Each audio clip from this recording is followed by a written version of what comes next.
नमस्कार मित्रों, मैं एक बार फिर से अपने YouTube चैनल प्रज्ञानंद पांडे पर आप सभी का हार्दिक स्वागत करता हूं। हम लोग कल पढ़ रहे थे घन एवं घनाभ का आयतन। इसी श्रृंखला को आगे बढ़ाते हुए इसका पार्ट 2 यानी कि इसमें कुछ महत्वपूर्ण सवाल लगाएंगे मित्रों। तो समय न गंवाते हुए चलो शुरू करते हैं। आज का सवाल नंबर 1 है,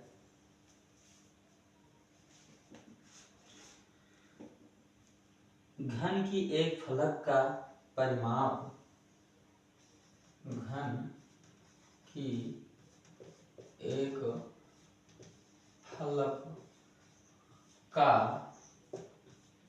परिमाप 20 मीटर है। 20 मीटर है, तब इसका आयतन ज्ञात कीजिए।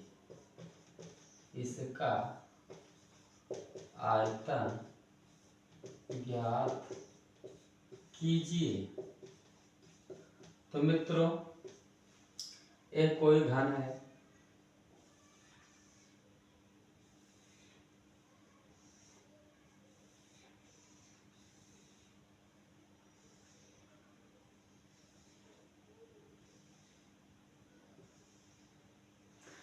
ये कोई घन है, इसकी ये लंबाई है, इसकी ये चौड़ाई है, इसकी ये ऊंचाई है।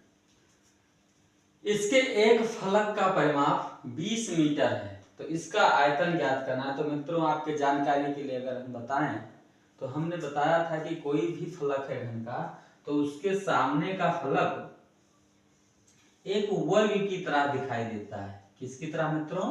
वर्ग की तरह। यानी कि यहाँ पर एक वर्ग का परिमाप दिया गया है 20 मीटर। यानी कि वर्ग के परिमाप की जो सूत्र होता है वो होता है 4 गुणे भुजा या 4a, है नहीं। तो मित्रों, ये सवाल शुरू करते हैं। यहाँ पर घन की एक फलक का परिमाप 20 मीटर है, तो इसका आयतन ज्ञात करना है। तो हम इसे लगाने से पहले लिखेंगे जो दिया गया है। इसमें दिया है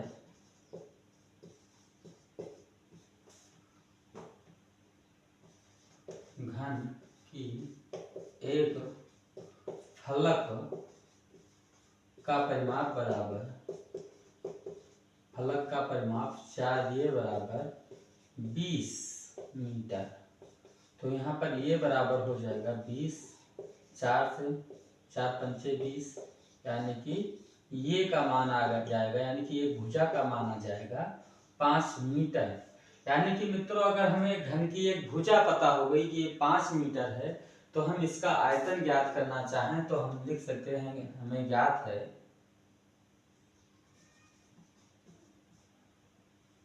या हम जानते हैं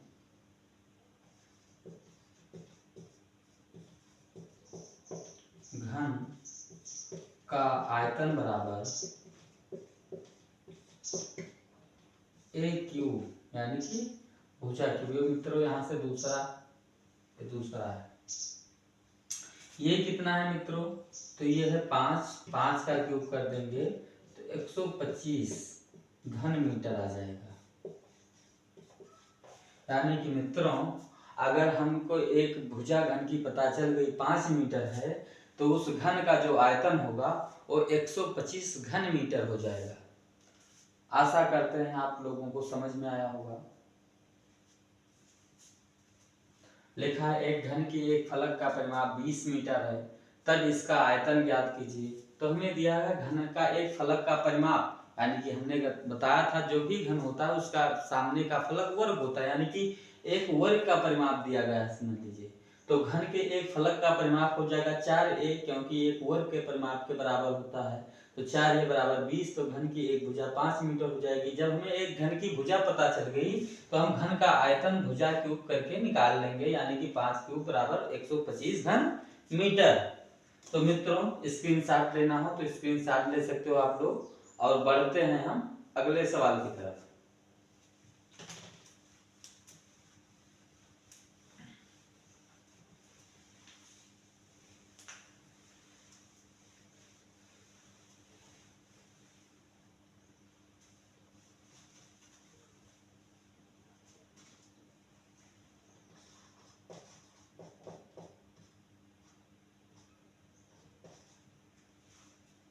दूसरा सवाल है,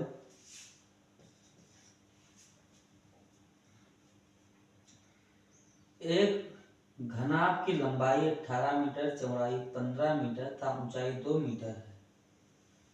एक घनाभ की लंबाई 18 मीटर, चौड़ाई कितना है मित्रों? तो चौड़ाई है इसका 15 सेंटीमीटर, 15 सेंटीमीटर।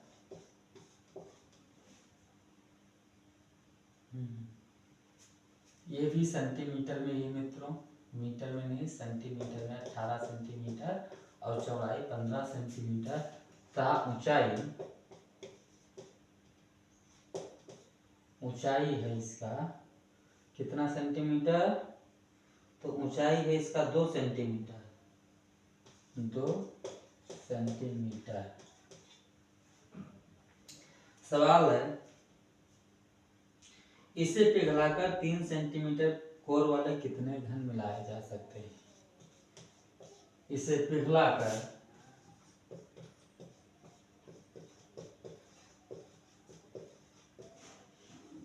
3 सेंटीमीटर कोर वाले कितने घन बनाए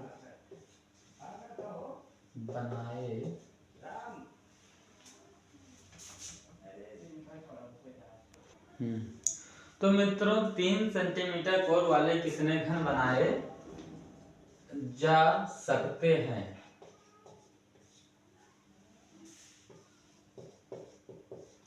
इस सवाल को साफ करने के लिए एक बार फिर से हम सवाल पढ़ते हैं। लिखा है, एक घनाभ की लंबाई 18 सेंटीमीटर, चौड़ाई 15 सेंटीमीटर, ऊंचाई 2 सेंटीमीटर है। इसे पिघलाकर 3 सेंटीमीटर कोर वाले कितने घन बनाए जा सकते हैं? तो मित्रों अगर हमें इस घनाभ की आयतन पता चल जाए और यहाँ पर घन का आयतन दिया गया है, इस घन की एक कोर का मान दिया गया है, इसका आयतन निकाल लें, यानी घनाभ के आयतन को घन के आयतन से अगर हम भाग कर दें तो हमें उस घनाभ के आयतन में कितने घन बनाए जा सकते हैं ये स्पष्ट रूप से निकल करके आ जाएगा। तो चलो शुरुआत करते हैं। लिखा, हल लिख लेंगे। दिया है, क्या दिया है? एक घनाभ की लंबाई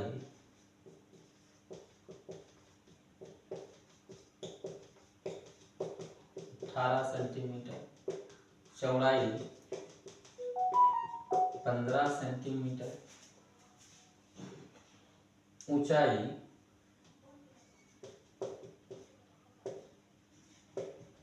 2 सेंटीमीटर दिया है। चूंकि एक घनाभ की लंबाई 18 सेंटीमीटर, चौड़ाई 15 सेंटीमीटर, ऊंचाई 2 सेंटीमीटर, इसलिए घनाभ का आयतन बराबर 18 गुणे 15 गुणे 2 सेंटीमीटर क्यूब तथा और क्या दिया है?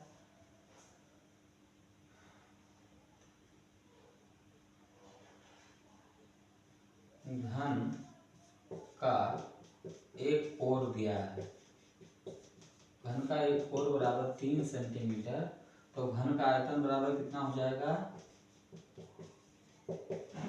घन का आयतन बराबर हो जाएगा 3 का क्यूब, यानी कि 3 त्रिका 9 27 सेंटीमीटर, या इस तरीके से हम लिख सकते हैं, काटने में और विभाजित करने में आसानी होगी, है नहीं? इस तरीके से लिख सकते हैं, यानी कि यहाँ पर हमारा घनाभ का आयतन आ गया, यहाँ पर घन का आयतन आ गया। अब हम लिख सकते हैं घनाभ के आयतन से बनाए गए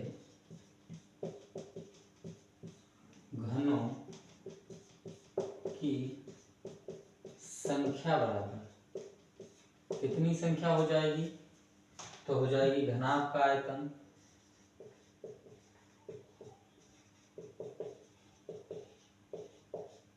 बटे में घन का आयतन।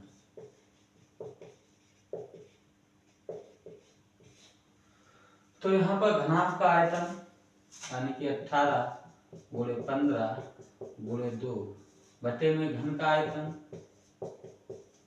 जो विभाजित हो सकता है कर लेंगे।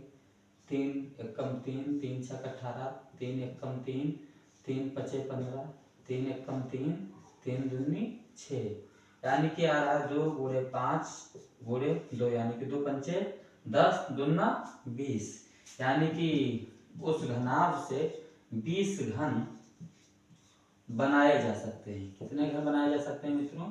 20 घन बनाए जा सकते हैं।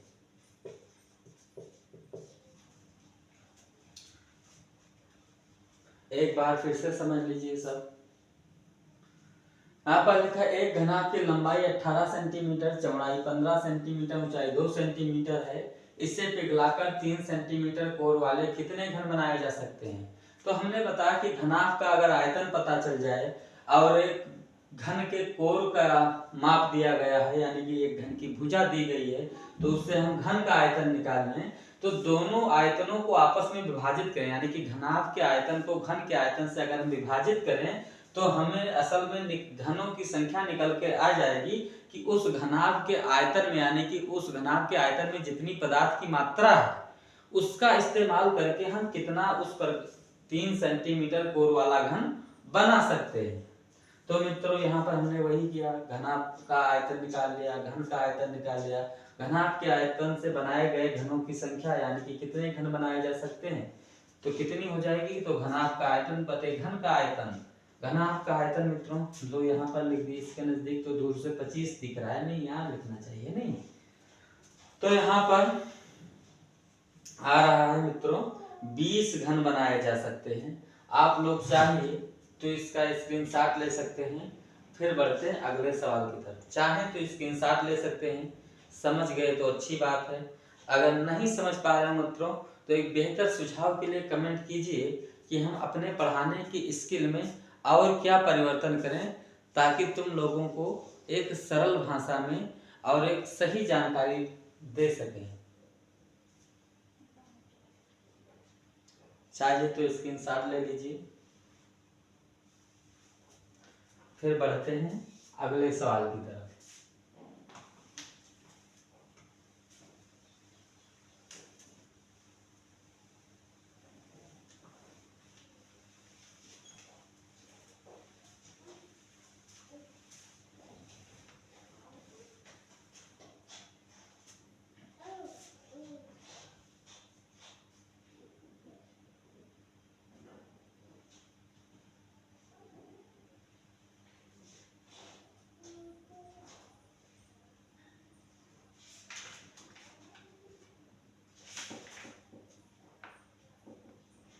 दिया गया है मित्रों घनाभ क्या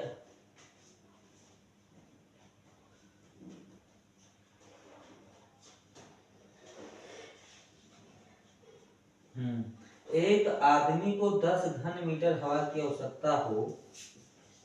तीसरा सवाल, एक आदमी को 10 घन मीटर हवा की आवश्यकता हो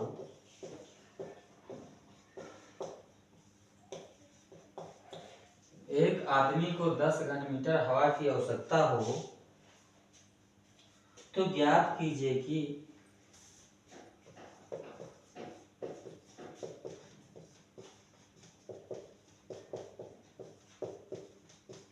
ज्ञात कीजिए कि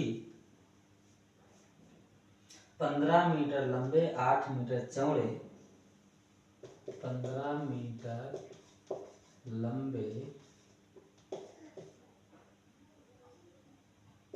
8 मीटर चौड़े तथा 10 मीटर ऊंचे कमरे में कितने आदमियों के लिए ऊंचे कमरे में कितने आदमियों के लिए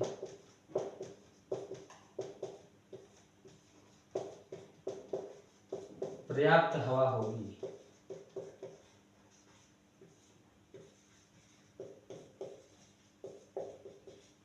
ठीक है।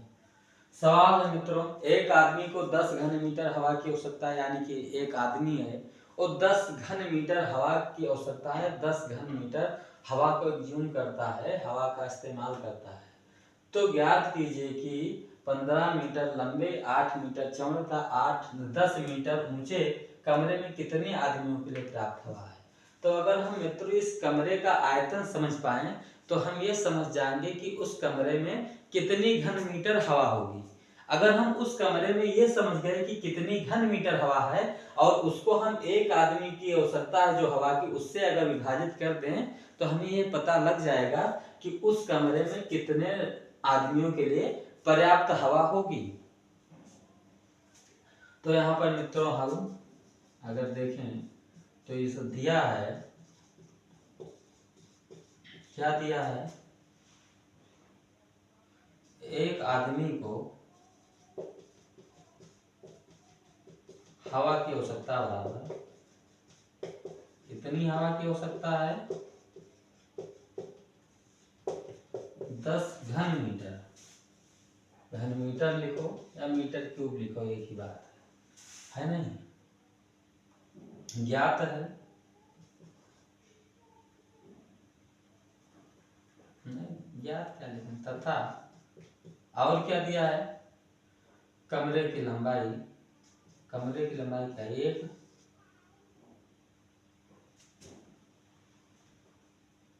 कमरे की लंबाई बराबर 15 मीटर, चौड़ाई बराबर 8 मीटर तथा ऊंचाई बराबर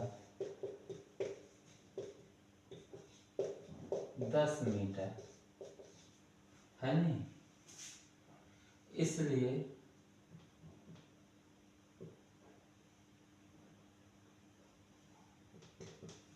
इसलिए कमरे का आयतन बराबर 15 गुणे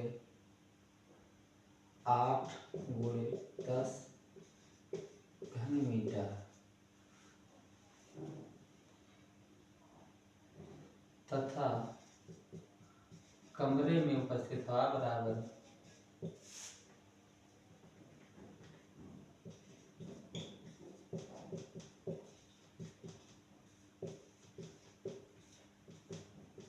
15 गुणे 8 गुणे 10 मीटर क्यूब। यही है मित्रों।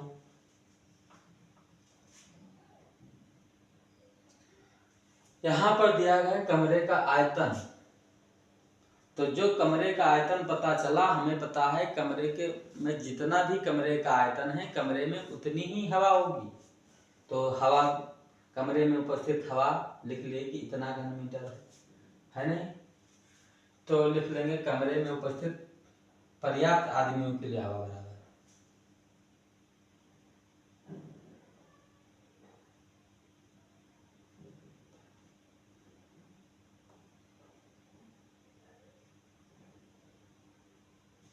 अतः कमरे में उपस्थित आदमियों के लिए हवा बराबर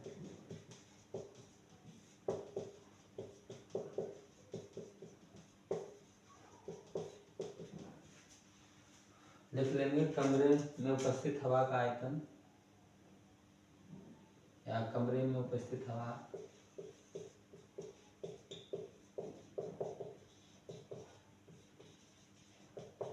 बटे एक आदमी की के लिए आवश्यक हवा, एक आदमी के लिए आवश्यक हवा। तो मित्रों कमरे में उपस्थित कितने आदमियों के लिए हवा उपस्थित है, तो कमरे में